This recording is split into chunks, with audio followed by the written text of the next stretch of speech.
It only took 3 weeks, just 21 days for everything to fall apart. The story you are about to hear is not a happy one. It is not gentle. It is a story about a man who just wanted to be loved. He wanted someone to care for him for who he really was. But instead, he found a secret past that he was never supposed to see.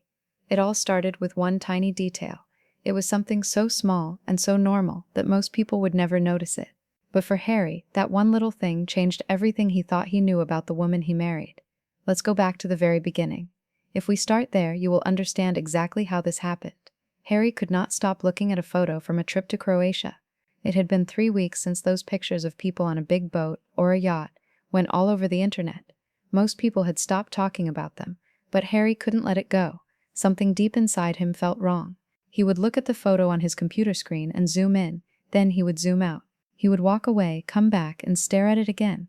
It felt like the picture was hiding a secret from him. He could almost feel the secret breathing under the surface. Then, late one night, he saw it. He noticed something he had missed 100 times before. There was a small navy blue bag made of canvas, sitting on the deck of the boat. It wasn't fancy or bright. It was just sitting there in the corner. But when Harry saw the gold letters on the front, his heart felt like it turned into ice. The letters said Soho House. Harry's stomach did a flip. He realized this wasn't just a random boat owned by a rich person. It was a special boat for members of Soho House. This was the same private club where Meghan had spent so much of her time for years. In that club, every room and every dinner was about power. Suddenly things didn't feel like a lucky accident anymore. Harry's chest felt tight. He knew he wouldn't be able to sleep until he figured out what this meant. Harry opened a new page on his computer. His hands were shaking as he typed 3 things: Soho House, Marcus Anderson, and Meghan Markle. He had seen these names together before, but they never seemed scary until this moment. When the search results popped up, Harry felt a chill run down his spine. He always thought Marcus Anderson was just a fun friend Meghan knew from Toronto. He thought Marcus was just a nice guy who liked fashion and parties. But the things Harry was reading now did not match that man at all. Marcus wasn't just a person at the parties. He was the person making the parties happen. Harry started digging through old internet stories and magazines. He found things that had been deleted or hidden away. He felt like a detective looking for clues. All the stories said the same thing about Marcus. He wasn't just a helper. He was a person who sold access. This meant he connected young women who wanted to be famous with very powerful rich men. He introduced actresses to movie bosses and models to people with lots of money. One person called him the man who makes sure the right people meet each other. Marcus didn't just go to parties to have fun. He planned them like a scientist. Harry leaned back in his chair. His heart was beating very fast. He felt silly. Why had he never asked why Marcus was always around? Marcus had a front row seat at their wedding. Marcus was always whispering in corners. Marcus always seemed to be nearby, no matter where they were. Then a scary thought hit Harry even harder. What if Marcus wasn't just a friend? What if he was her handler? A handler is someone who tells another person what to do and where to go. Harry clicked on more old photos from Toronto. The next 6 hours would change everything he believed about his wife and their life together. Harry did not want to believe any of it. He hoped with all his heart that he was just confused. He hoped the photos and the dates were just a big mistake. But that hope went away the moment he picked up the phone. It was very late at night. The whole house was quiet, and Meghan was fast asleep. Harry called someone he hadn't talked to in a very long time.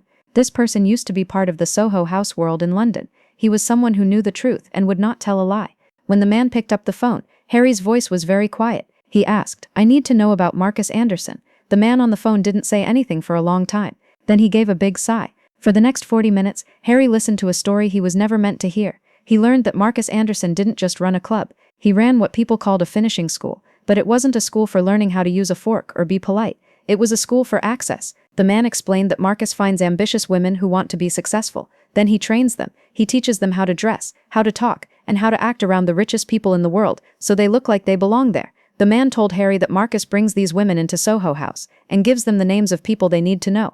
He introduces them to men who can make them famous or rich. He is very smart and has a plan for everything. Harry sat in total silence, feeling like he couldn't move. The man said Marcus knows exactly who will be at every private event. He knows the guest lists and the schedules of the most important people. He uses that secret information to make accidental meetings happen. Harry stared at the wall. The puzzle pieces were finally fitting together. Harry remembered things from the past. Marcus was at a polo match in 2013. He was at a charity event in 2014. He was at all these places in London where Harry was too. Marcus was always in the background, watching and waiting, and Meghan had been a part of Marcus's school long before she ever met Harry. Then the friend said something that made Harry's stomach feel sick. He said, "Marcus doesn't just introduce people, Harry. He positions them." This meant Marcus put Meghan in the right place at the right time, just like a piece on a game board. Once Harry understood what Marcus's real job was, he had a new question. How did Meghan pay for such an expensive life? Before she met Harry, she was traveling all over Europe. She wore clothes that cost thousands of dollars. She had memberships to Soho House in many different cities. She stayed in 5-star hotels and went on expensive boat trips. Harry knew how much she made as an actress on her TV show, Suits. He did the math in his head, and it didn't make sense. She didn't have enough money for any of it. Not even close. Harry called someone else who worked at the Soho House in Toronto. They had a very quiet and careful talk. What Harry found out made his hands feel cold. Meghan's membership at the club had been comped. That means it was completely free. She didn't get a discount. She didn't pay a single penny for 5 whole years. When Harry asked who was paying for her, the person on the phone got very nervous. Finally, the man said that Marcus has ways of making sure certain women can get in. He used secret accounts so no one would ask questions. Harry realized that someone had been investing in Meghan. Someone was paying for her to become more popular. Someone paid for her to change from a regular actress into a person who looked like she belonged with kings and queens. Harry grabbed a pen and started writing down the costs. He wrote down flights to New York, London, Spain, and Turkey. He wrote down the designer dresses, the fancy hair and makeup, and the expensive hotels. The total number was huge. It was about $70,000 every year.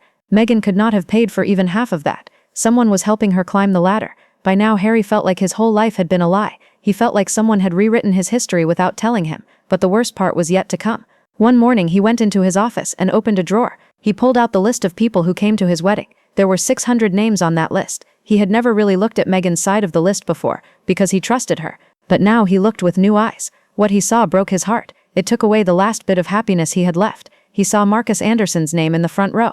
He saw Jessica Mulroney, who was always at Soho House. He saw Misha Nonu, the person who set up the first date between Harry and Meghan. She was a Soho House member too. Even Serena Williams was on the list, and she was part of that same group. Harry saw names of bosses and famous people who had been in photos with Meghan years before he ever met her. Harry took a bright yellow marker and started highlighting the names of people connected to Soho House. Out of the 200 people Meghan invited, more than 60 of them were tied to the club. These weren't friends from when she was a little girl. They weren't people she worked with on her TV show. They were her network. They were the people who helped her move up in the world using the system Marcus built. Harry saw a photo from the wedding party. Marcus was standing with 4 big bosses from Soho House. They were all holding drinks and smiling. They looked like people who had just finished a very hard job and won. Harry realized his wedding wasn't just about love. It was a meeting for the group that brought Meghan to him. Harry couldn't sleep anymore. He stopped eating too. He spent all his time searching for more information. He was checking dates and names over and over. He felt a constant feeling of panic in his chest. But there was one thing he hadn't checked yet. It was something he had been avoiding for a long time. It was his old phone messages. He remembered that his brother William had left him messages before Harry asked Meghan to marry him. At the time, Harry was angry and didn't listen to them. His hands shook as he looked through years of old recordings. Then he found it. The message was from November 2017. Harry pressed play. He heard William's voice fill the room. William sounded very serious and calm. He was almost begging Harry to listen. William said, "Harry, you need to hear this. The palace security team did a check on Meghan. She has been part of the Soho House group for a long time. Everyone knows what Marcus Anderson does. He puts women in places to meet powerful people. Meghan has been seen with people from our world since 2014. This is not a lucky accident. Please look into this before you ask her to marry you." Harry stopped the recording. He played it again. And then he played it a third time. He realized his brother wasn't trying to be mean. William wasn't jealous or trying to control him.